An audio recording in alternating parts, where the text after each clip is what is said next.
గెలుస్తుంది అనేది నాగన్న అంచనా. రైట్. ఇక నెక్స్ట్ ప్రకాశం జిల్లాలో 12 నియోజకవర్గాలు ఉన్నాయి, అసెంబ్లీ నియోజకవర్గాలు. ఈ 12 అసెంబ్లీ నియోజకవర్గాల్లో వైఎస్ఆర్ కాంగ్రెస్ పార్టీకి 7, 3 కూటమికి, 2 టఫ్ అంటూ ఉన్నారు నాగన్న.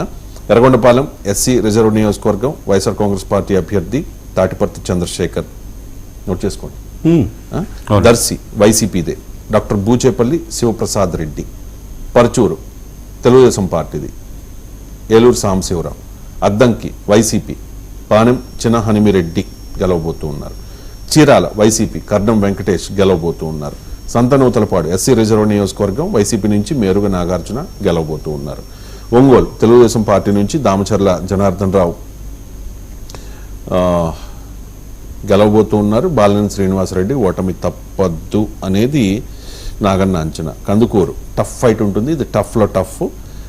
కొండెపి ఎస్సీ రిజర్వ్ నియోజకవర్గం తెలుగుదేశం పార్టీ నుంచి డోలా బాల వీరాంజనేయ స్వామి గెలవబోతూ ఉన్నారు. ఆదిమూలపు సురేష్కి ఓటమి తప్పదు అనేది ఈ అంచనా. మార్కాపురం టఫ్ ఉంటుంది, కానీ వైఎస్ఆర్ కాంగ్రెస్ పార్టీకే ఎడ్జ్ చూపిస్తూ ఉన్నారు నాగన్న. అన్న రాంబాబు వెసెస్ కందుల నారాయణ రెడ్డి, ఈ పోటీలో టఫ్ ఫైట్లో అన్న రాంబాబు వైపు చూపిస్తూ ఉన్నారు నాగన్న. ఇక గిద్దలూరు వైఎస్ఆర్ కాంగ్రెస్ పార్టీ నుంచి కుందూరు నాగార్జున రెడ్డి గెలవబోతూ ఉన్నారు. కనిగిరి నుంచి దద్దాల నారాయణ యాదవ్ ఆయన గెలవబోతూ ఉన్నారు వైసీపీ అభ్యర్థి. ఇలా 12 నియోజకవర్గాల్లో 7 నియోజకవర్గాలు వైసీపీకి, 3 నియోజకవర్గాలు కూటమికి, 2 నియోజకవర్గాలు టఫ్. దానిలో ఒకటి టఫ్ ఉంటుంది కానీ వైసీపీకి ఎడ్జ్, మరొకటి టఫ్లో టఫ్. అంటే రెండు కూడా టఫ్ ఉంటాయి, 2 కూడా వైసీపీకి ఎడ్జ్ చూపించే అవకాశం కనిపిస్తోంది. ఇది నాగన్న అంచనా. 7+2 9 వచ్చే అవకాశం ఉంది వైసీపీకి, 3 కూటమికి పరిమితం అవుతుంది అనేది ఆయన అంచనా. మీ అంచనా ఏంటో చెప్పండి. ఇక్కడ ఎర్రగొండపాలెం వచ్చేసరికి తాడిపత్రి చంద్రశేఖర్ పక్కగా వైసీపీకి వెళ్ళే అవకాశం స్పష్టంగా ఉంది. సర్వేలన్నీ చెప్తున్నాయి ఆయనే గెలుస్తాడు.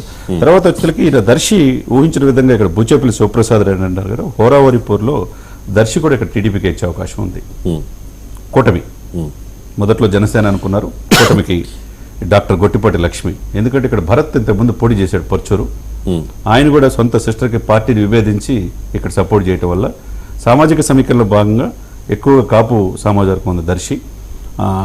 తర్వాత కమ్మ సామాజికవర్గం ఉంది, బీసీలు ఉన్నారు. డాక్టర్ గొట్టిపాటి లక్ష్మి ఇక్కడికి గెలిచే అవకాశం ఉన్నది. తర్వాత వచ్చేసరికి పర్చూరు ఏలూరు సాంబశివరావు హ్యాట్రిక్ ఎమ్మెల్యే, దీనికి నో డౌట్ అట్ ఆల్. చివరి క్షణాల్లో 2-3 మార్చేశారు, రావి రామనాథ్ బాబు, తర్వాత ఎడం బాలాజీ, తర్వాత చివరికి వచ్చేసరికి స్వల్ప తర్వాత ఆమంచి కృష్ణమోహన్ మధ్యలో ఇంతమంది మార్చడం ఇక్కడ అభ్యర్థి వీక్ అవడం వల్ల ఏలూరు సాంబశివరావు గారు మొదటి నుంచి పనిచేస్తున్నాడు. స్వల్ప మెజార్టీతో హోరావరి పోరు జరిగింది ఇక్కడ. ఇక స్వల్ప మెజార్టీతోనే ఏలూరు సాంబశివరావు టీడీపీకి అక్కడ గెలవబోతుంది. తర్వాత అద్దంకి వచ్చేసరికి గొట్టిపాటి రవికుమార్, అక్కడ హనిమిరెడ్డి గెలుస్తున్నాడు, ఇక్కడ గొట్టిపాటి రవికుమారే. తర్వాత చీరాలు వచ్చేసరికి టీడీపీ ఇక్కడ మాలకొండ యాదవ్. ఇక్కడ ట్రయాంగులర్ పోలు ఆమంచి కృష్ణమోహన్, కరణం వెంకటేష్, ఇక్కడ 3 మాలకొండ యాదవ్. ఈ చీల్చడం వల్ల ఇక్కడ మాలకొండ యాదవ్ ఇక్కడ బెనిఫిట్ అయ్యాడు. తర్వాత సంతనూతలపాటు వచ్చేసరికి ఇక్కడ కూడా టీడీపీ ఇక్కడ మేరుగు నాగార్జున ఓడిపోతున్నాడు. స్థానికంగా ఈయన వేమూరు పొడి చేసిన తీసుకొచ్చి అక్కడ తీసుకెళ్లి పెట్టారు, అక్కడ విజయకుమార్. తర్వాత ఒంగోలు వచ్చేసరికి దామచర్ల జనార్దనం, బాలినేని శ్రీనివాసరెడ్డి గారు వెరీ టైట్ పోర్లో హోరావరి పోర్లో స్వల్ప మెజార్టీతోనే దామచర్ల జనార్దనం అంతకుముందు ఎమ్మెల్యే ఆయన గెలవబోతున్నాడు. తర్వాత వచ్చేసరికి కందుకూరు ఇంటూరు నాగేశ్వరరావు. తర్వాత వచ్చేదలకి ఈయన కొండపి ఆదిమూలపు సురేష్ మాజీ మంత్రి ఓడిపోతున్నాడు. డోలా బాల వీరాంజనేయ స్వామి మంచి పేరుంది, ఆయన గెలవబోతున్నాడు. తర్వాత అన్న రాంబాబు మార్కాపురం కందుల నారాయణ రెడ్డి పోటీ చేశాడు, కందుల నారాయణ రెడ్డి ఇక్కడ గెలవబోతున్నారు. గిద్దలూరు కూడా ఇక్కడ టీడీపీకే ఉంది. ఈ విధంగా చూసుకుంటే కనిగిరి ముక్కు ఉగ్రనరసింహారెడ్డి డాక్టర్ ఈయనగా గెలవబోతున్నారు. ఈ పాయింట్ ఆఫ్ వ్యూ ఎక్కువగా ప్రకాశం జిల్లా ఒకప్పుడు కంచుకోటకు ఉన్న వైసీపీ స్వల్పంగా 2 సీట్లకే పరిమితమయ్యే అవకాశాలు స్పష్టంగా కనబడుతుంది. 2 సీట్లేనా? ఏ సర్వే సంస్థ ఇవ్వలేదు, 2 మీరే తక్కువ ఇచ్చారు. రైట్. వైసీపీ అయితే 9 చూపిస్తుంది ఎడ్జ్తో సహా. 2 టఫ్ దానిలో చూపిస్తున్న పరిస్థితి. 3 స్థానాలకు మాత్రమే కూటమి పరిమితం అవుతుంది అనేది నాగన్న అంచనా. ఇక